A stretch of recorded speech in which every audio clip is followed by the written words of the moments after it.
Hello,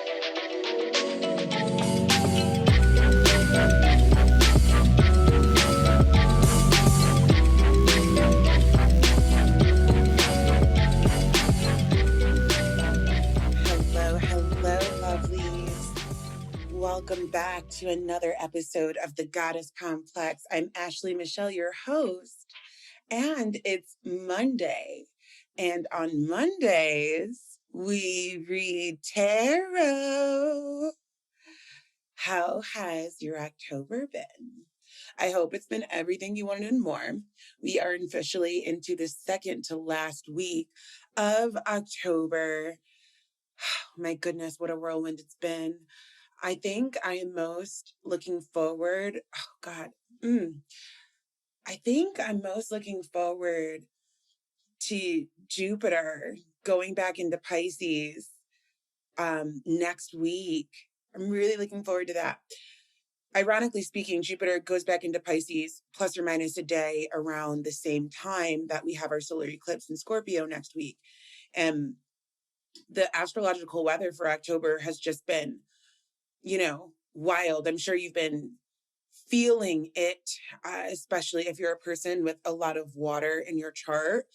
Black Moon Lilith is finally making her way off of my goddamn Chiron. It's about time. She's been hanging out in Cancer for quite a while now, and my Chiron is in Cancer. It's generational, so a lot of your Chirons are in Cancer. I guess I shouldn't say it's generational. I should say there's a big chunk of us with Chiron and Cancer, and the difference is the house placement. My Chiron is in Cancer 1. All you astrologers out there are probably reading me to filth right now. Hey, how you doing? Chiron conjunct Jupiter in Cancer 1. Wow. But yeah, so Black Moon Lilith has been in Cancer. So collectively, that has been lots of feelings of empathy almost. So if you're an empath or if you're a really sensitive, emotional creature, it's like the littlest things trigger you in a way that brings about emotion, sadness, fear, frustration, all of that, right? I've been going through a lot of shadow work. I don't want to say dark night of the soul. I'll just say shadow work through my relationship. I've done our astrology, but it's insane how much of he is a karmic mate of some sort. The amount of shadow work and upgrades we've been doing on each other has just really caught me by surprise and taken me aback. And he's by no means into this world, by the way. I were to tell him what I'm telling you all, he'd be like, bitch, what the hell are you talking about, girl? I just know it because I'm an intuitive, and I bring that up because he's so Scorpio dominant and I have a lot of water in my chart and we are dealing with so much water and working with so much water. We're about to enter Scorpio season this week. So, here comes the water, the water energy. Black Moon Lilith is still very much in Cancer. She's just finally getting off of my Chiron. And then we're going to be having this solar eclipse in Scorpio. I'm actually meeting with my light workers inside the academy for this solar eclipse. I cannot wait. I just put a poll inside the academy about what we want to talk about. Do you want to do ritual and healing? Do you want to do astrological correspondences? All of that stuff. The Lightworkers Academy is open for enrollment right now, only for about 2 more days. So if you hop on now, you can get in on our lunar lessons, our full moon meetups, our times where we come together and work with each other and overstand spirituality in all its many layers and how to implement this soul work that we eat up, right? If you listen to this podcast, I'm sure you listen to a bunch of other spiritual podcasts and things of that nature, but are you applying what you're learning and what you're taking in? Or is that where you struggle? And what about retaining some of this information? The best way to retain it is to apply it consistently, right? Discipline and consistency, what I've been talking about for most of Libra season. And I'm going to be continuing to talk about this, discipline and consistency. Interesting enough, I decided to talk about this topic during Libra season, the sign of balance. I just put that together.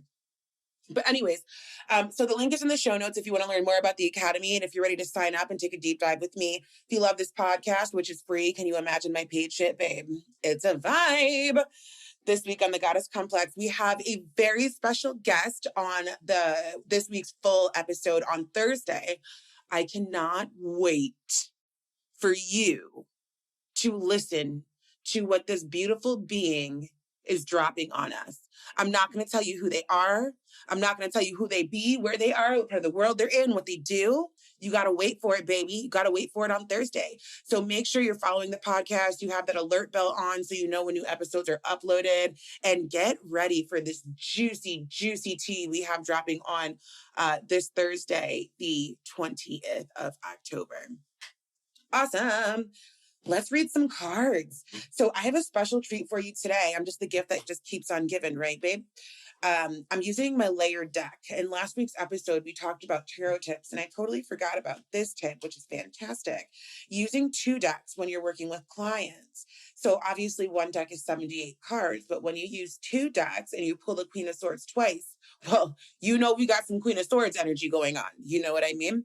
It's that extra level of what's the word I'm looking for? Validation when you're reading for yourself or for others. So I am working with my layer deck today. It's what called to be worked with today. So that's what we're doing. My deck is the Modern Witch Tarot and This Might Hurt Tarot together. And the backs actually look really, really pretty together, one on top of the other, the baby blue and the black, super pretty. Okay. So as always, wherever you are, just take a beat, take a moment. If you can, close your eyes. Whatever we pull today, we're meant to get. Take what you want and leave the rest. And I hope today's messages come to whoever needs to hear them and you get what you came here for.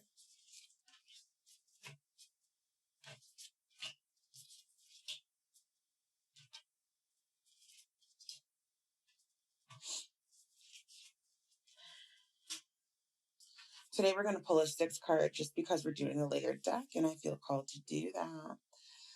This is quite the interesting spread that we got here. The good old 5 of Pentacles is a gift that just keeps on giving. We're actually going to be doing 7, this guy when to come out. The Fool is coming in upside down to start us off, and the 9 of Wands is coming in upside down to end us off for this week. What an interesting spread. Now, the Fool upside down is sitting next to the Tower right side up. We can't be afraid to literally embrace change. That's the image that just came into my head, to give change a huge hug and to recognize that a closed mouth don't get fed, says the 5 of Pentacles coming in right after the Tower. This energy about needing to go and grab what we want, what we deserve, what we desire, and to not really worry about judgment, what other people think of us, what's considered right, what's considered wrong, all of that, and to not really worry about that. So a closed mouth don't get fed, says the 5 of Pentacles. Okay, and that is to say we can't be afraid to go grab, to go and get, to take whatever it is that we want and deserve and desire, and not worry about the outcome is the word that's coming through. Again, if that lands for you, let it land. If it doesn't, let it pass. But that's the word that came through, without worrying about the outcome.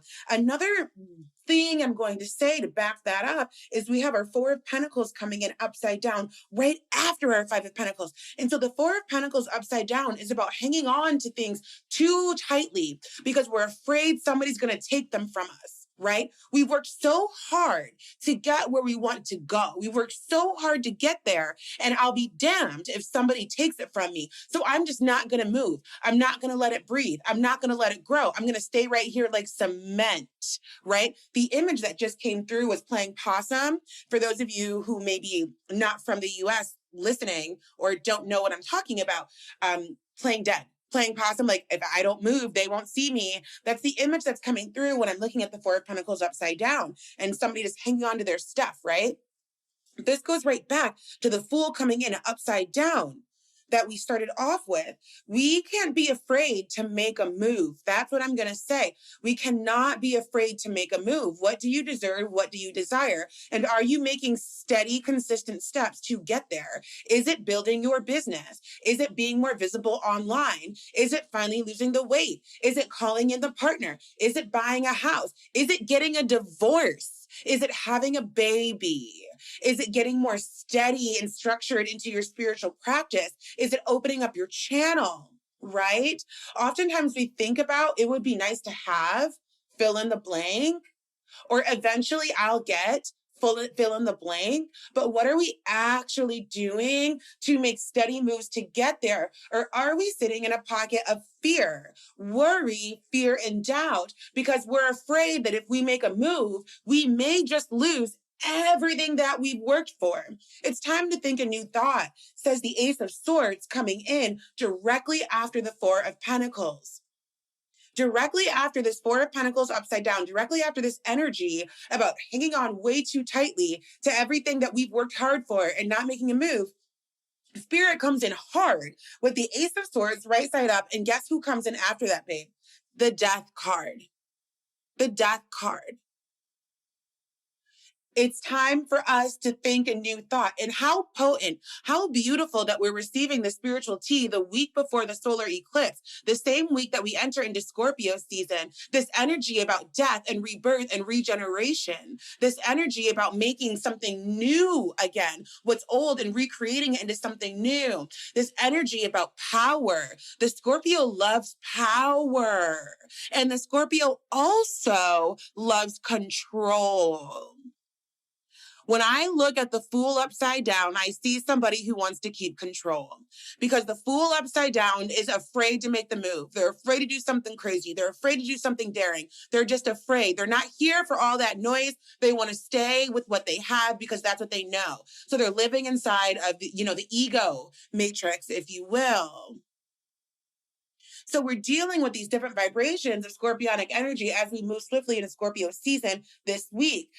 Again, speaking directly to my folks who have heavy water placements, let's prepare for this eclipse in a way that makes us feel good, and let's not meet this intense energy, this eclipse energy that's happening on the Scorpio Taurus axis with worry, fear, doubt, and judgment is the word that's coming through. Okay. And that's the word judgment is coming through for you, not for anybody in your camp. It's coming through because you're the one placing judgment upon yourself. That's why, just to clarify that. Our Nine of Wands coming in upside down. Who do you protect? What do you protect? What do you want to protect? What's sovereign to you is the word that just came through. When we are the Fool upside down and we don't want to make a move because we want to stay in our places of comfortability, that does not mean that our places of comfortability are sovereign. These are two different things. These are two different ideas, two different themes that I'm talking about. It doesn't necessarily mean that they're sovereign. It means that they're safe. What's sovereign to you? What do you choose to protect as we move into the second to last sign of the year? Not the astrological year, but the calendar year. The earth is getting ready to go to sleep. Everything is moving just a bit slower. We have time. You have time to dissect what is sovereign to you. You have time to take a look and think, what is safe to me? How am I playing a safe game? You shouldn't be, by the way. I'm just saying. I'm sorry if you disagree with that or if you feel triggered. You shouldn't be. The only way to reach your level of excellence, your level of greatness, is to take a fucking chance. Period. I don't know who needed that. That just came through as a download. There you go. Take a chance. In every way, shape, sense of the word. Do something crazy. Do something daring. Get out of your comfort zone. Step out of the box. Be visible.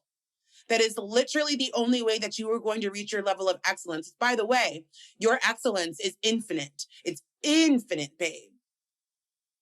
But the only way that you will recognize that is by making slow and steady strides to get there and creating consistency around that which you hold sovereign. Mic drop, done. I'm leaving you guys with that right there. It's done. As usual, The cards will be on my Instagram story. Share the episode if you found anything inside of this tea potent, juicy. If you felt triggered, if you didn't like it, share it as well. Tell a friend. Tag me on the gram, StarSeedShadows. Sign up for the Lightworks Academy. I love you guys, and I will see you later this week. Ciao, ciao for now.